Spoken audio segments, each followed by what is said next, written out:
नमस्ते दोस्तों, कैसे हैं आप लोग। उम्मीद करते हैं, आशा करते हैं कि आप लोग अच्छे होंगे, मस्त होंगे, शानदार होंगे और कहीं ना कहीं किसी न किसी कंपटीशन एग्जाम का तैयारी करते होंगे। दोस्तों, मैं बताना चाहूंगा सबसे पहले कि मैं चंद्रिका आपके साथ 24/7 साथ रहता हूं, हमेशा आपके साथ रहूंगा। और भी मैं बताना चाहूंगा दोस्तों, मैं हमेशा आपके साथ मतलब जो लेटेस्ट जो गवर्नमेंट जॉब होता है उसके बारे में मैं बताता हूँ।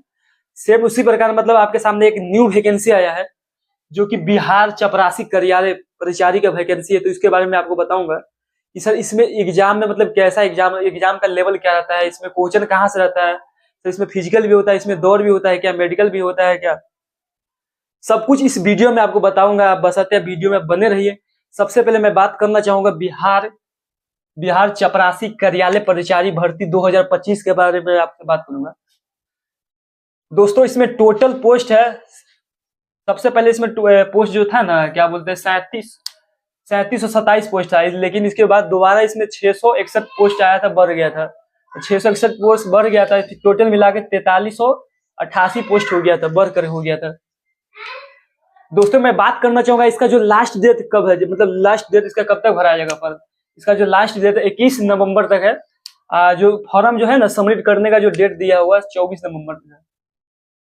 24 नवंबर तक फॉर्म आप सबमिट कर सकते हैं। लास्ट डेट इसका 21 नवंबर तक, यानी कि आप मान के चलिए 21 नवंबर, यानी 21 नवंबर तक आपको पे कर देना है, 21 नवंबर तक। दोस्तों, आप लोग पूछ रहे होंगे सर कि इसका क्वालिफिकेशन क्या है। तो इसका जो क्वालिफिकेशन मात्र 10th पास, अगर आप 10th पास है तो फॉर्म भर सकते हैं, क्योंकि इसमें मतलब कोई ग्रेजुएशन का कोई बीटेक एमटेक का जरूरत नहीं है। इसमें अगर आप 10th पास है तो मतलब फॉर्म भर सकते हैं। सर इसका एज लिमिटेड क्या है, तो मैं आपको बताना चाहूंगा इसका एज लिमिटेड जो आपका जो काउंटिंग जो होगा ना 1 अगस्त 2025 से आपका काउंटिंग होगा। एज लिमिटेड के बारे में बता रहा हूँ। सर इसका एज लिमिटेड जो 18 से 37 साल, अगर आपको अगर मतलब जो जनरल में आते हैं तो 18 से 37 साल है तो फॉर्म भर सकते हैं, कोई दिक्कत नहीं है। सर बीसी ईबीसी वाला के लिए छूट दिया हुआ है, इसके लिए बीसी ईबीसी वाला के लिए छूट दिया हुआ 18 से 40 साल है।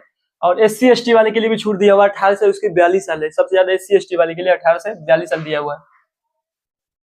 सबसे पहले मतलब आप लोग पूछ रहे होंगे सर इसका मतलब इसमें कितना मतलब जो पोस्ट है, विभाग मतलब कौन कौन सा विभाग, कहाँ कहाँ इसका पोस्ट है। तो मैं विभाग के बारे में बताऊंगा, पद के बारे में बताऊंगा, इसका पद कितना है।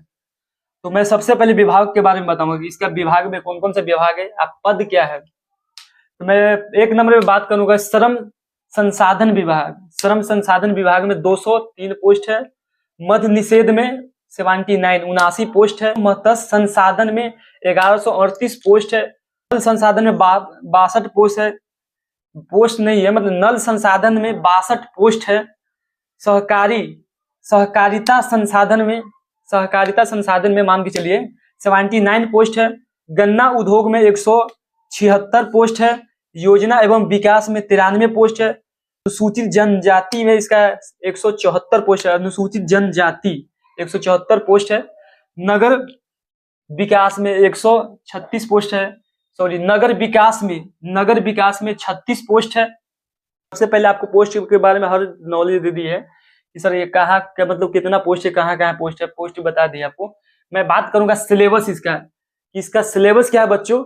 इसका जो सिलेबस है ना दोस्त, कि इसमें नो एग्जाम मतलब इंग्लिश नहीं रहेगा, इसमें न इसका रीजनिंग रहेगा। तो कि सबसे अच्छा आपको इस मतलब एग्जाम में आपको ना इंग्लिश पूछा जाएगा न इंग्लिश रीजनिंग पूछा जाएगा। आपको लिए सबसे अच्छा, क्योंकि जो बच्चा को इंग्लिश अगर नहीं आता है, रीजनिंग भी नहीं आता है, तो मतलब एग्जाम मतलब आप क्रैक कर सकते हैं मेहनत करके। तो इसमें आपको इंग्लिश नहीं रहेगा ना रीजनिंग रहेगा। सिलेबस में बात करूंगा, इसमें जीके जीएस रहेगा, 40 नंबर का जीके जीएस रहेगा। मैथ रहेगा 30 नंबर का रहेगा। हिंदी आपको 30 नंबर का रहेगा। 100 क्वेश्चन रहेगा, 400 नंबर का रहेगा। 1/4 का इसका नेगेटिव मार्किंग है। 2 घंटा का इसका एग्जाम होगा, 2 घंटे का इसका एग्जाम होगा। तो इसका टोटल पोस्ट कितना है, टोटल फॉर्म फिल, इसका जो टोटल जो फॉर्म अभी तक फिल मतलब जो है ना 23,44,948 फॉर्म फिल हो गया है। कंपटीशन देखिए भाई कितना इसका है। अगर 23,44,948 में अगर भागा दीजिएगा तो एक व्यक्ति पे मतलब एक लड़का पे 106, यानी कि एक पोस्ट के लिए 106 लड़का लड़ेगा। यानी कि आप एक जो पोस्ट लेने के लिए 106 लड़का फाइट इसको करेगा। एग्जाम डेट, इसका प्री का एग्जाम डेट कब होगा, तो प्री का इसका एग्जाम डेट अप्रैल 2026 तक इसका हो जाएगा। प्री का एग्जाम डेट अप्रैल 2026 में इसका हो जाएगा। मेंस का एग्जाम जो डेट होगा जुलाई 2026 तक इसका होगा। जुलाई 2026 तक मेंस का एग्जाम डेट होगा। सबसे पहले इसका वर्क क्या होता है, आप लोग पूछते हैं सर इसका वर्क क्या है। तो वर्क के बारे में बताऊंगा, वही मतलब नॉर्मल वर्क रहता है। जैसे में जो एक ग्रुप डी का जॉब है, मतलब ग्रुप डी का है, ग्रुप डी लेवल का जॉब है। ग्रुप डी लेवल के जॉब में वही रहता है, जैसे में पानी पिलाना। आप लोगों को सोचते हैं सर इसमें पानी नहीं पिलाना। हाँ, अगर जैसे में बशर्ते अगर जैसे में कोई बड़ा ऑफिसर आता है तो उसमें मतलब अगर आपको बोलता है पानी पिलाने के लिए तो कोई दिक्कत नहीं, पानी पिला सकते हैं।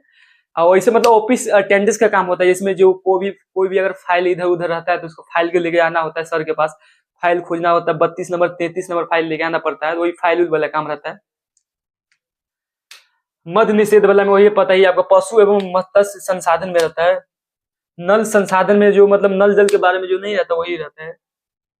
मैं आपको सबसे पहले बात करूंगा कि सर इसका जो मतलब सैलरी इसका क्या है, मिनिमम इसका सैलरी जो इसका सैलरी जो है ना, मिनिमम इसका 30,000 रहेगा। मिनिमम सैलरी इसका 30,000। इसका मैक्सिमम सैलरी कम से कम रहेगा आपको 40,000 रहेगा। 40,000 मैक्सिमम सैलरी रहेगा। और सबसे पहली बात दोस्त आपके लिए बहुत बड़ा खुशखबरी कि 2026 आने वाले बहुत नजदीक है, अभी 2025 चल रहा है। 2026 में 8 पे लागू हो जाएगा। 8 पे वेतन के हिसाब से इसका सैलरी मिनिमम कम से कम 50,000 रहेगा।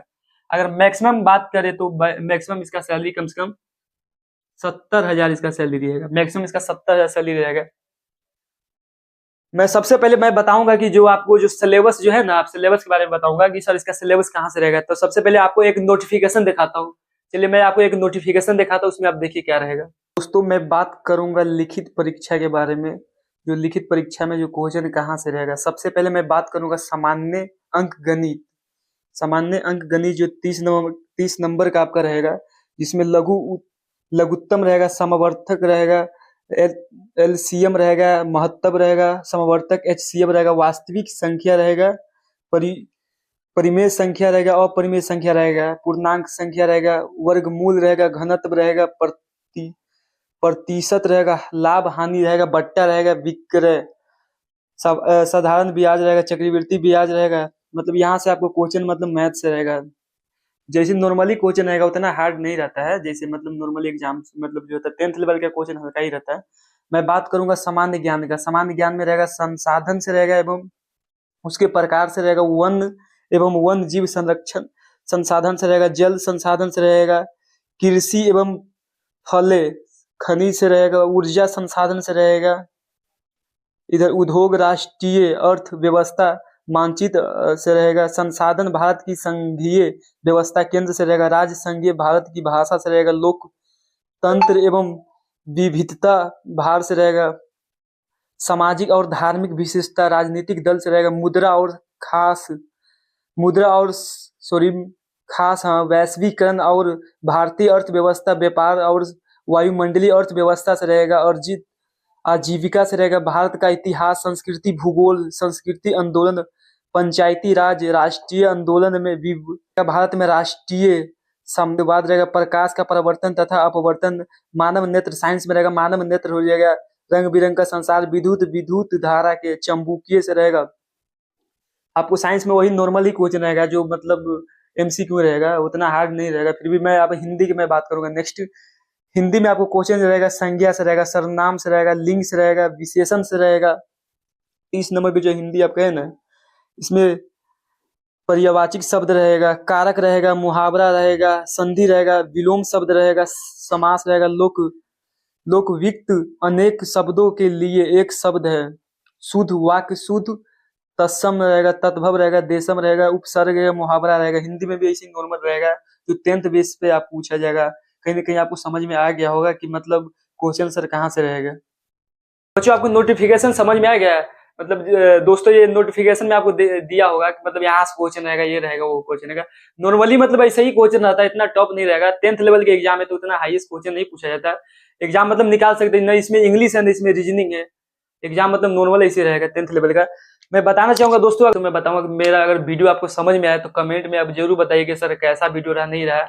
और दूसरी बात, वीडियो को आप लाइक कीजिएगा, चैनल को सब्सक्राइब कीजिएगा, और जितना जो आपको दोस्त है उसको शेयर आप कीजिएगा। मिलते हैं आपसे नेक्स्ट वीडियो में। Thank you.